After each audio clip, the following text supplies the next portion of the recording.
August 15 నుండి రాష్ట్రంలో మహిళలకు ఉచిత బస్సు ప్రయాణ సౌకర్యం అందించనున్నట్లు తెలుగుదేశం సీనియర్ నాయకులు శాసనమండలి సభ్యులు ఆలపాటి రాజేంద్ర ప్రసాద్ పేర్కొన్నారు.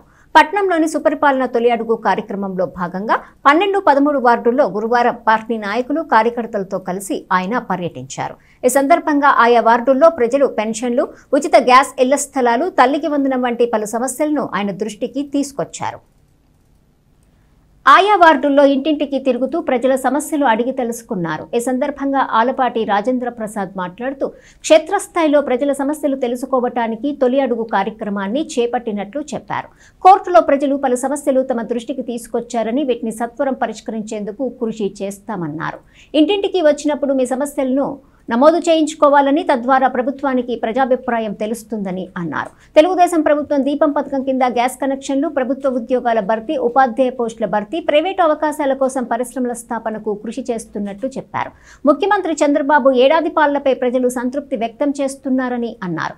కార్యక్రమంలో మహమ్మద్ కుద్దూస్, వసంతం అశోక్, రావి కృష్ణమోహన్, సోపాటి కిరణ్, రాంప్రసాద్, రాంబాబు, పలువురు పార్టీ నాయకులు, కార్యకర్తలు పాల్గొన్నారు. తెనాలి పట్టణంలో స్లమ్ వార్డులుగా మనం భావిస్తూ ఉంటాం. వీళ్ళందరికీ కూడా కొంతమందికి గ్యాస్ పడతా ఉంది, కొంతమందికి అసలు గ్యాస్ పట్టలేదు.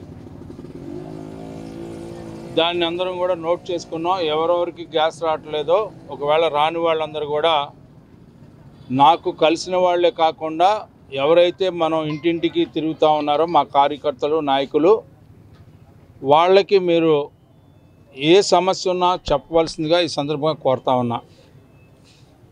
మీరు చెప్పినటువంటి ఏ సమస్య అయినా సరే ఈనాడు రాష్ట్ర వ్యాప్తంగా జరిగే ఈ యొక్క ప్రక్రియలో మీ సమస్యల ముందు ప్రభుత్వం నమోదు చేసుకోవడం జరిగింది అని చెప్పి మీకు మనవి చేస్తూ ఉన్నాం.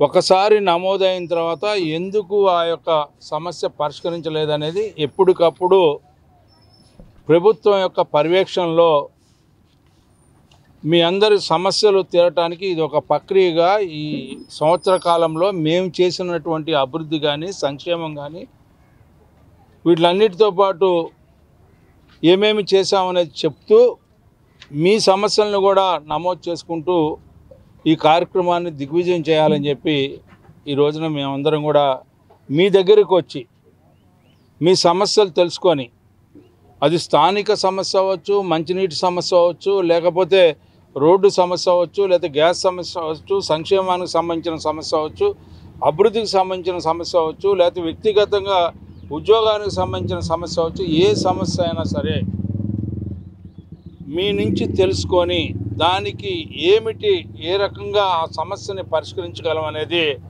ఈనాటి యొక్క మహత్తరమైన యొక్క కార్యక్రమం యొక్క ఉద్దేశం.